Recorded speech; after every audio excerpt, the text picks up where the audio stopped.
Bien, buenas tardes. Mientras va abriendo la presentación que traemos para compartir con ustedes,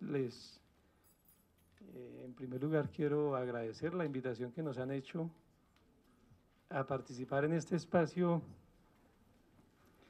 que sigue dando cuenta de la importancia que en el país ha ido adquiriendo eso que llamamos lo psicosocial, que cada vez se habla más de eso, pero que también cada vez se vuelve más problemático y complejo, digamos,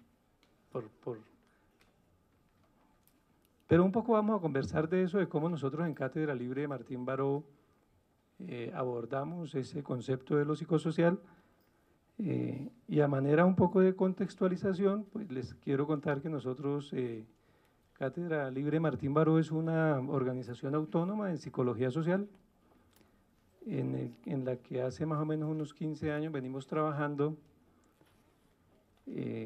esa relación de sentido entre la investigación psicosocial, eso que se llama intervención psicosocial, y acompañamiento psicosocial frente a problemas de violencia política y violencia familiar, que realmente la violencia familiar también es una forma de violencia política. Entonces, un poco en la idea de que no se puede o no se debe o no se debería separar esos tres grandes campos de lo psicosocial. Nosotros no entendemos, nos queda muy difícil entender cómo hacer intervención psicosocial sin investigación psicosocial, por ejemplo. O cómo hacer intervención psicosocial sin que haya un proceso de acompañamiento psicosocial. Inclusive creo que la misma realidad colombiana nuestra nos tendrá que ir planteando el reto de ir pasando de la intervención psicosocial como algo muy técnico, que, como decía por ahí un pensador de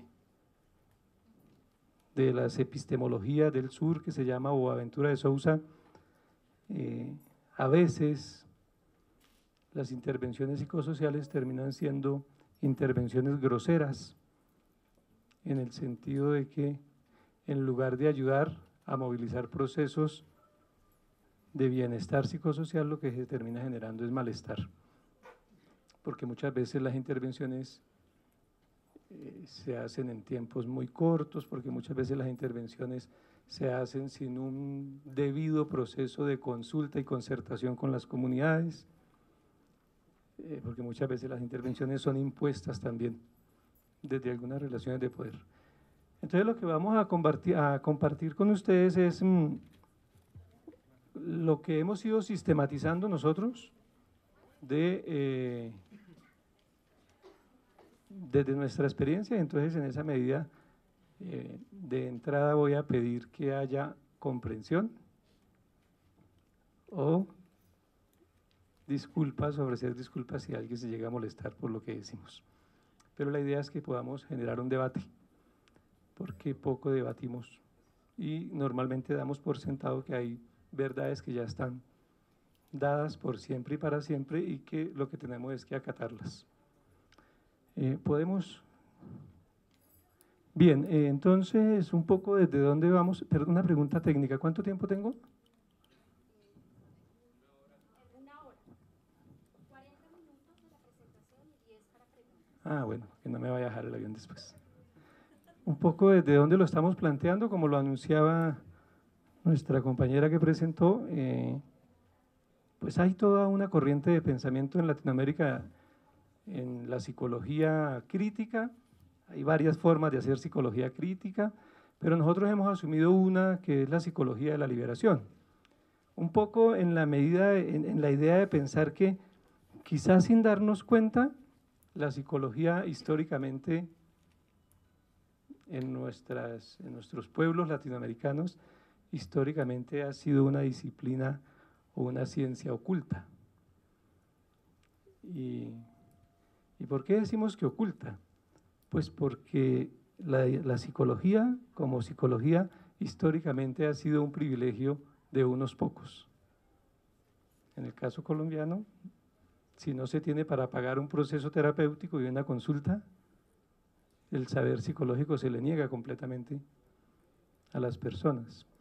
Entonces, hay una corriente que hemos venido construyendo ya hace unos 15 años, de la que le llamamos psicología de la liberación, que fundamentalmente está planteando la necesidad de democratizar el saber psicológico. Es decir que, en primer lugar, todos los seres humanos, y más en un contexto como el colombiano con una crisis humanitaria tan impresionante, que a veces no se ve porque los medios no nos dejan ver eso, y es mejor estar viendo otras cosas que distraen a la gente y que atrofian intelectualmente, ¿no? Pero aquí hay una crisis humanitaria impresionante, y quizás ustedes lo saben más que nosotros, ¿no? Pero también hay una naturalización, entonces es como si todo estuviera bien, como si no pasara nada, ¿no? Como si no hubiese conflicto armado y diversas formas de violencia de todo orden. Pero lo cierto es que todos los seres humanos tenemos derecho a lo que nosotros llamamos salud psicológica, o si ustedes quieren llamarlo salud mental, es un concepto más problemático, o como otros están proponiendo, buen vivir, digamos. El concepto de bienestar es un concepto muy problemático, porque desafortunadamente en sociedades como las nuestras, con altísimos niveles de inequidad social, pues el bienestar de muchos se construye sobre el malestar de otros. El bienestar psicológico, el bienestar material, el bienestar espiritual de una pequeña élite se construye sobre el malestar psicológico, material, espiritual de la gran mayoría de los colombianos. Eso no podemos negárnoslo. Y esa quizás debe ser, cuando uno va a hablar de lo psicosocial, pues uno de los problemas que tiene que plantearse es ese. Hablar de lo psicosocial en términos de unas relaciones inequitativas tan impresionantes, pues se vuelve una cosa muy compleja y muy problemática, porque hacerlo operativo es muy difícil. Puede que haya un discurso muy bonito, pero llevarlo a la praxis, a la práctica, es una cosa bien complicada. Entonces, ese es el primer elemento que plantea la psicología de la liberación con respecto a esto de la necesidad de democratizar el saber psicológico, que cada vez llegue a más sectores de la población y que no esté mediado ese saber por una relación mercantil o por una relación de lucro, y que la psicología tendría que ponerse al frente de eso. Y en segundo lugar, en cuanto al problema de la formación humanista, porque en un país como el nuestro, con esta crisis humanitaria tan impresionante, el problema de la deshumanización es un problema fundamental cuando se vaya a hablar de intervención psicosocial. Digamos, hemos llegado a unos niveles de deshumanización impresionantes en los que se ha naturalizado completamente la violencia como forma de resolución privilegiada de los conflictos. Y eso es fácil de ver en una representación social o en una creencia, si ustedes quieren llamarlo así, que está muy arraigada en nuestros territorios, y es que cuando, en cualquier lugar del país, cuando asesinan a alguien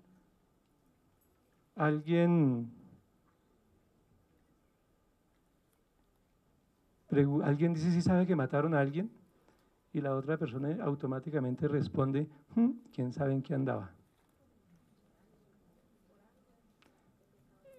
Y cuando eso se vuelve ya costumbre en nuestra vida política, en nuestra vida social, cultural, pues quiere decir que nosotros naturalizamos el hecho de que alguien tiene derecho a matar a alguien porque ese alguien anda en algo.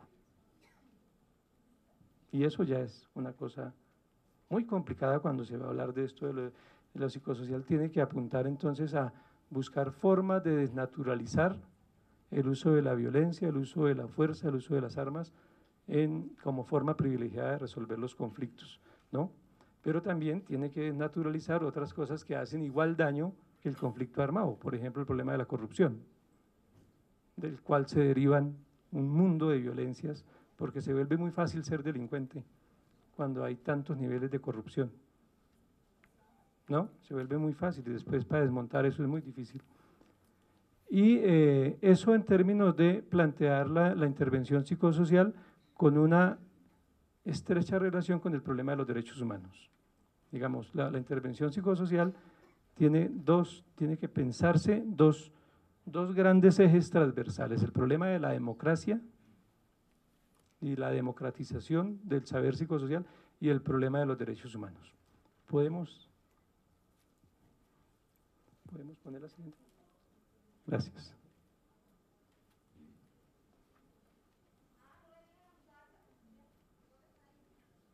Se perdió.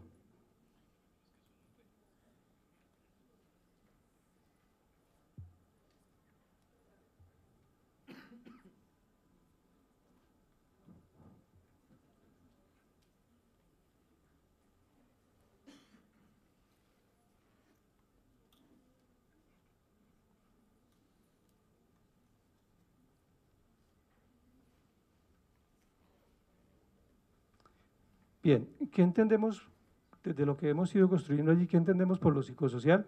Fundamentalmente, esta es una definición que nos proponemos y que nos arriesgamos a hacer para irla conversando y para ir mirando qué de ello puede ser cierto y qué no. Como la cierta configuración de sentido y significado, digamos que el tema del significado, del sentido del significado es fundamental en esto de lo psicosocial, que se elabora a nivel personal y colectivo al interior de sistemas cotidianos de interacción y comunicación que al mismo tiempo se desarrollan dependiendo de posiciones de poder. No se puede hablar de lo psicosocial sin abordar el problema del poder y en una estructura social concreta y el problema en unas relaciones de influjo ideológico permanente. Digamos que son elementos que hay que tener en cuenta en lo psicosocial para que lo psicosocial no sea un concepto tan técnico, ¿no? Sino un concepto un poco más de orden epistemológico. ¿Podemos darle? Eso implica un poco esa definición, cómo hacerla operativa, digamos, en un contexto como el colombiano, porque, claro, de pronto en otros contextos no, pero en el colombiano necesariamente tenemos que pensar estos tres niveles de complejidad de lo psicosocial con relación a esas cuatro unidades de sentido, ¿no? El problema del significado, el problema de los sistemas cotidianos de interacción y comunicación.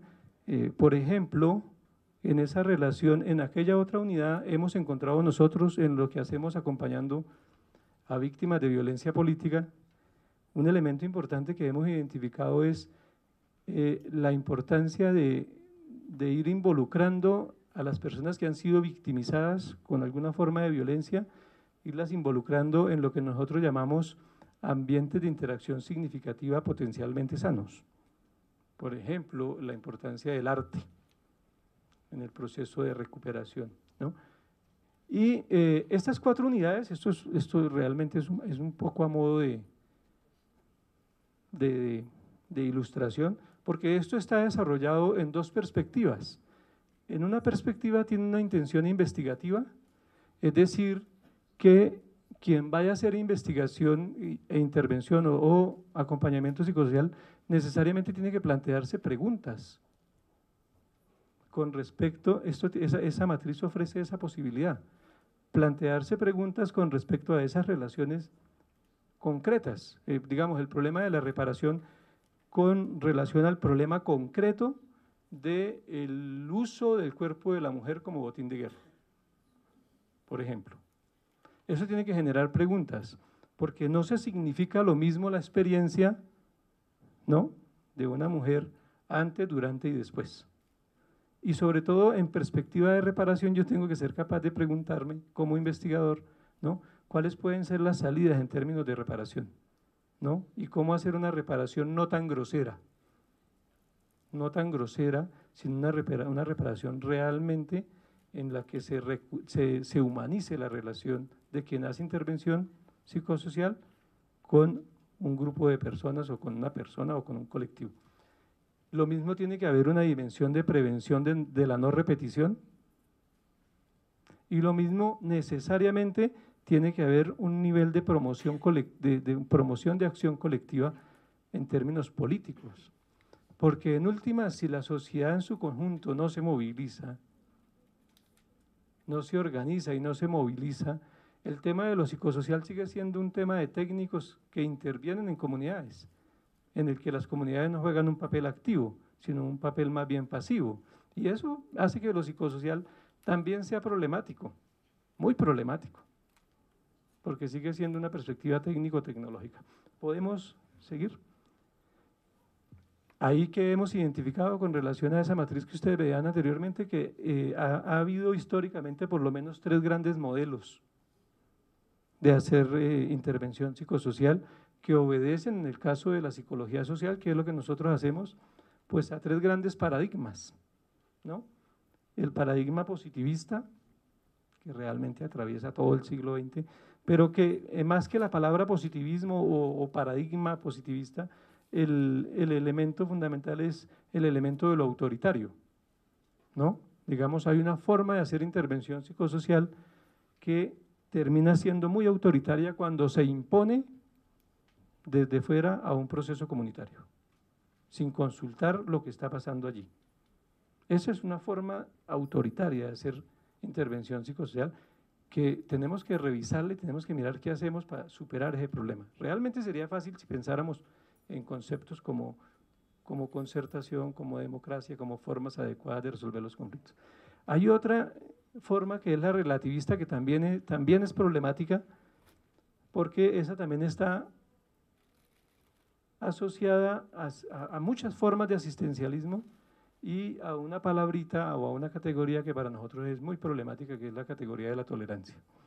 Porque efectivamente, en un país como el nuestro, ética y políticamente hay cosas que son intolerables, ¿no? Hay cosas que son inaceptables, como lo que les estaba diciendo, que alguien tenga que asesinar a alguien porque ese alguien anda en algo, eso es absolutamente inaceptable.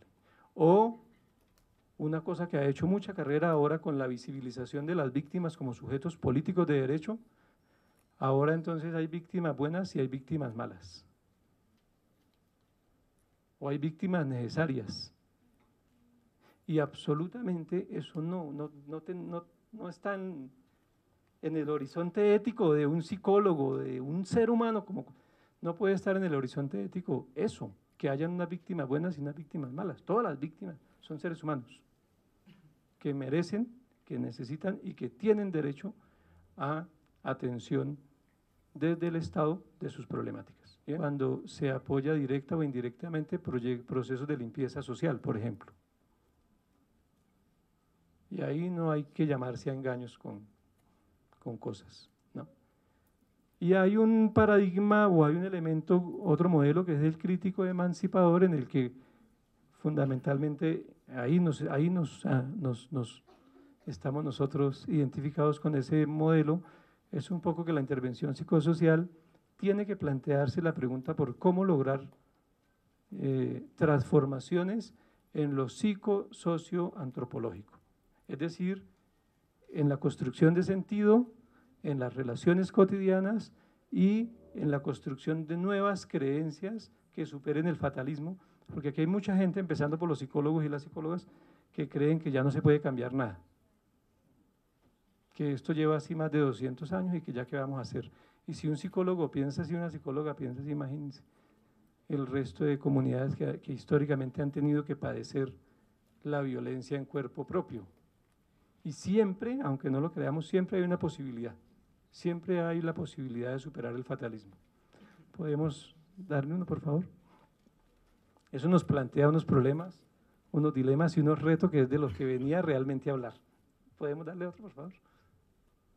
El primero, y es si la intervención psicosocial juega un papel de adaptación pasiva a la realidad, o por el contrario, la intervención psicosocial tendría que jugar un papel de transformación sociopolítica de la realidad y de lo real que lo sostiene, que en otras palabras es lo ideológico. ¿no? Esa es la pregunta fundamental.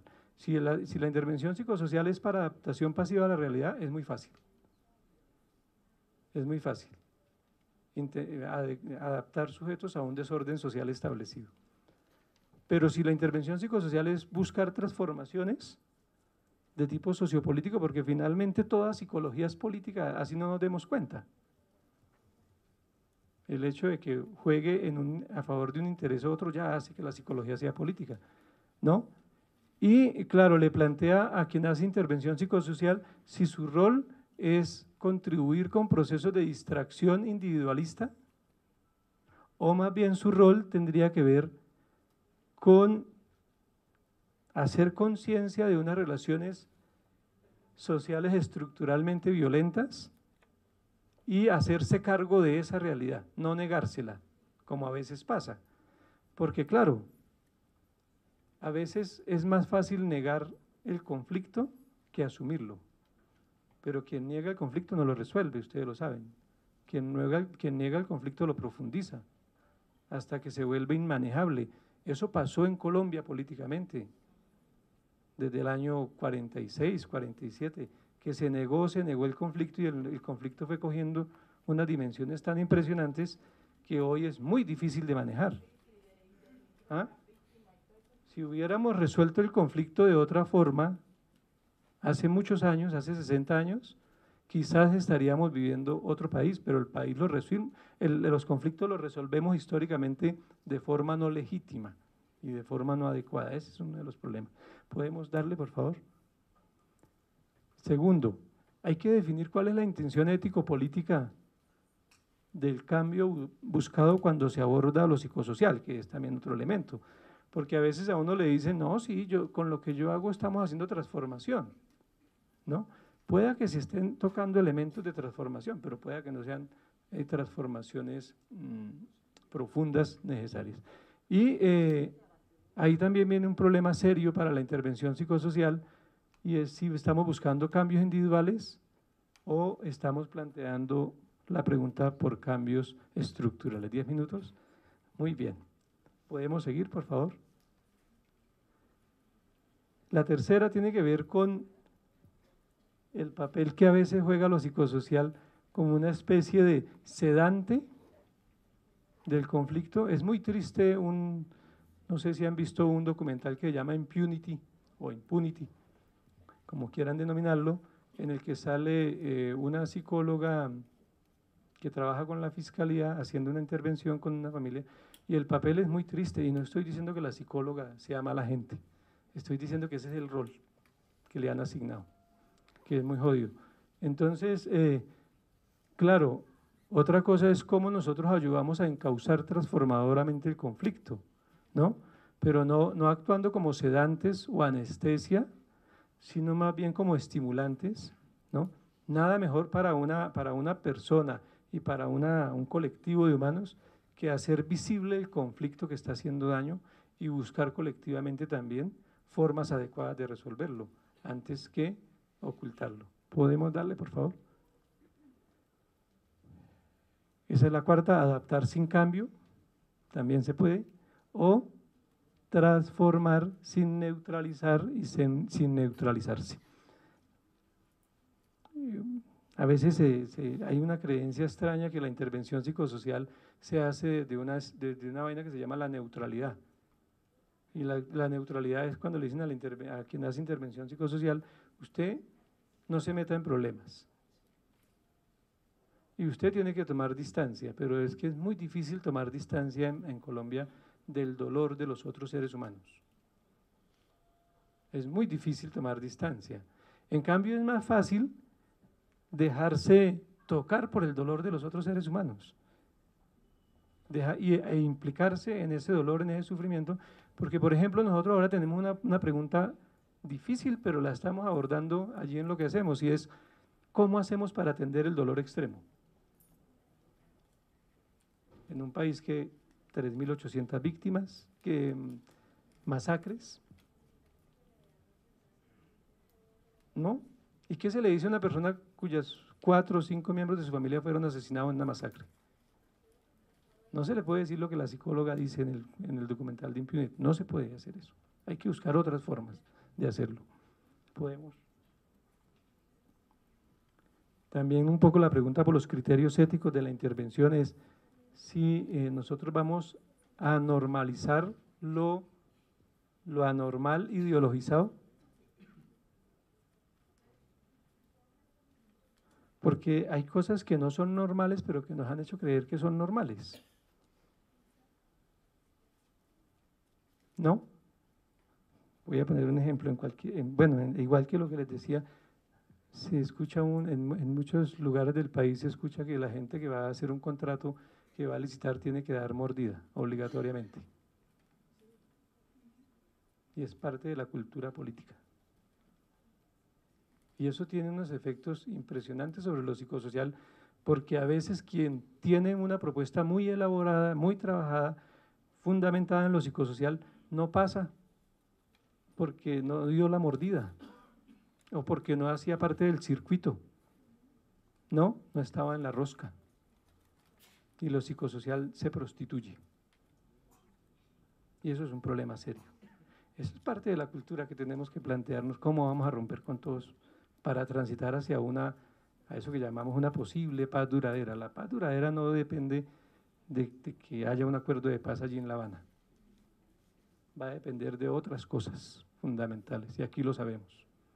Eso va a depender de otras cosas. Por favor. ¿Somos tecnólogos sociales ideologizados o somos epistemólogos sociales emancipados? Y creo que con esa podemos cerrar. Creemos que independientemente de la profesión y del saber que tenga quien hace intervención psicosocial, hay que cuidarse mucho de hacer tecnología. Las tecnologías en algunos casos son buenas, pero la tecnología le quita la capacidad epistémica a la gente, pero la epistemología no es algo extraño. La epistemología es la capacidad de construir una relación crítica con la sociedad. Eso es la epistemología, no es otra cosa, ¿no? Es decir, es pasar del conocimiento que uno se encuentra en la calle a un conocimiento que uno se lo formula cuando va a hacer intervención psicosocial. Nosotros no concebimos la intervención psicosocial en cátedra libre, no la concebimos sin que ello esté mediado por una pregunta de investigación. Voy a poner un ejemplo. Hicimos una investigación aquí en una localidad de Bogotá, en Suba, con 1.500 personas entre los 7 y los 70 años. Y la pregunta que teníamos de investigación era, la que queríamos intentar responder era, ¿dónde busca refugio la gente cuando ha sido sometida a cualquier forma de violencia extrema? Era un poco la pregunta. Y miren la sorpresa interesante para la psicología sobre todo, pero también para otras disciplinas. La primera categoría que sale es una categoría que se llama lo espiritual. ¿Sí ven? Y resulta que la dimensión espiritual de los sujetos, de las personas y de las comunidades, no es tenida en cuenta en los procesos de intervención psicosocial. ¿Sí ven? No se tiene en cuenta. Y es una dimensión que es inherente a los seres humanos. Que hay unas formas de canalización de lo espiritual que es lo religioso, claro que esa es una forma, pero también hay muchas otras formas de canalización de lo espiritual. Y en el caso de la intervención psicológica muchas veces se niega eso, y por eso a veces un cura hace más fácil lo que un psicólogo no puede hacer. Un cura saca a unos muchachos de un proceso de consumo de sustancias psicoactivas y lo pone a hacer otra cosa. ¿Y cómo lo hizo? Porque involucra la dimensión espiritual de los seres humanos, ¿no? La involucra necesariamente. Y son cosas que tenemos, eso fue el resultado de una investigación. Y por eso nosotros ahorita hablamos, con esto cierro, hablamos de la necesidad de incluir 5 cuerpos en el proceso de intervención psicosocial. El cuerpo físico,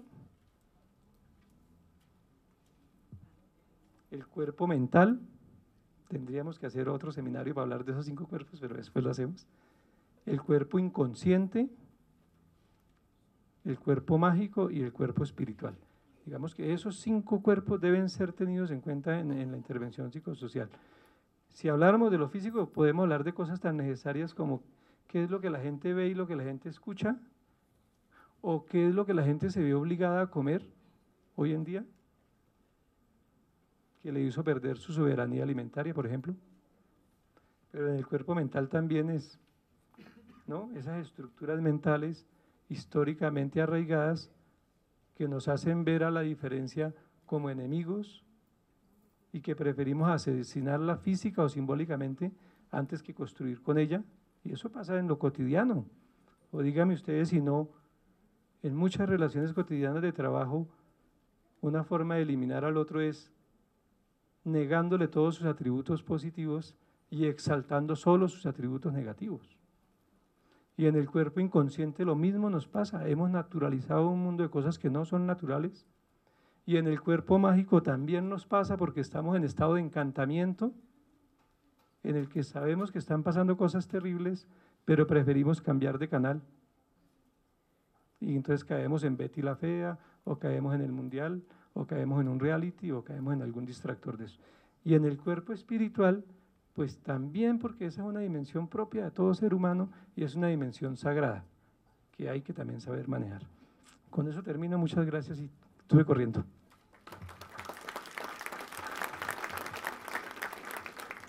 Bueno, muchas gracias al doctor Barrera por su importante ponencia. Ahora vamos a dar espacio a las preguntas y dudas que tengan los participantes para nuestro ponente. ¿Alguien tiene alguna duda?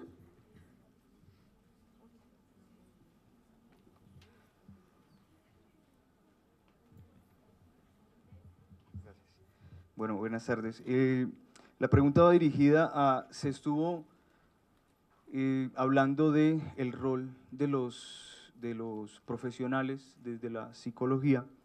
En el proceso que se desarrolla desde ISEP, pues hay participación de diferentes profesiones, ¿sí? Quienes asumimos ese rol de facilitadores, pero también hay un componente que es el de formación a multiplicadores psicosociales, que son la gran mayoría de las personas de la comunidad que nos acompañan en el proceso.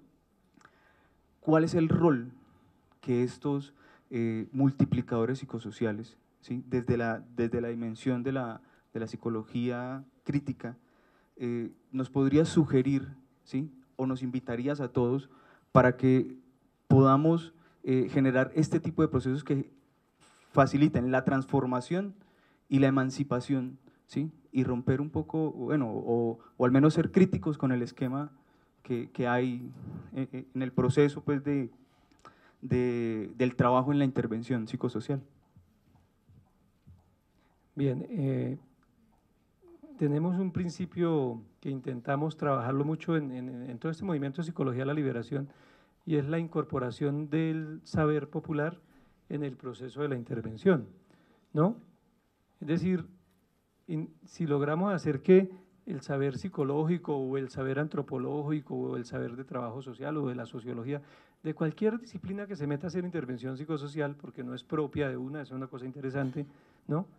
El reto es lograr articular ese saber con el proceso de la sabiduría popular del contexto en el que uno va a hacer intervención. Si no lo hace, pues sigue siendo una relación de afuera, como un agente externo que interviene en un proceso que tiene su propia dinámica, pero lo que hay que buscar es cómo articular el saber popular, el saber ancestral, por ejemplo, en el tema de las espiritualidades indígenas. Si uno no involucra el saber ancestral, pues no va a entender, por ejemplo, por qué el agua y la tierra es sagrada para los indígenas y para los campesinos, ¿no? Y entonces los va a ver como locos que están allá defendiendo el territorio, y resulta que es que no es una locura, sino que es una cuestión sagrada para los seres humanos. Igual podríamos hablar de la población, de las poblaciones que se consideran diversas sexuales. Pues el tema de la sexualidad es una cosa sagrada para los seres humanos y uno no puede pasar por encima de eso. Es incorporar el saber popular, ¿no? en el proceso de intervención. Hay muchas formas de hacerlo. Hay muchas formas de hacerlo, ¿no? Ahora terminamos de tener un encuentro con mujeres campesinas de todo el departamento de Cundinamarca, y proponíamos que había que hacer un ejercicio de estiramiento y calentamiento, y la gente hace lo que ve en televisión. Pero ¿cuáles fueron los ejercicios que las mujeres propusieron? Las mujeres proponían el ejercicio de recoger fresas, el ejercicio de recoger café, el ejercicio de tomar naranjas. ¿Sí ven? Y ese es el saber popular, o las creencias que hay en cada región que tienen que ser incorporadas, ¿no? Las creencias que se han convertido en elaboraciones míticas, pero también las recientes, ¿no? Como que el pez muere por su boca, por ejemplo. La importancia de quien hace intervención psicosocial de ser prudente con lo que dice en un contexto en el que desconoce las elaboraciones simbólicas que existen allí. Entonces de repente yo termino eliminando con lo que dije, eliminando simbólicamente una posibilidad porque no fui delicado con el uso de la palabra cosas de esas. Hay muchas formas, hay muchas formas de incorporar el saber popular y el saber ancestral al proceso de la intervención psicosocial.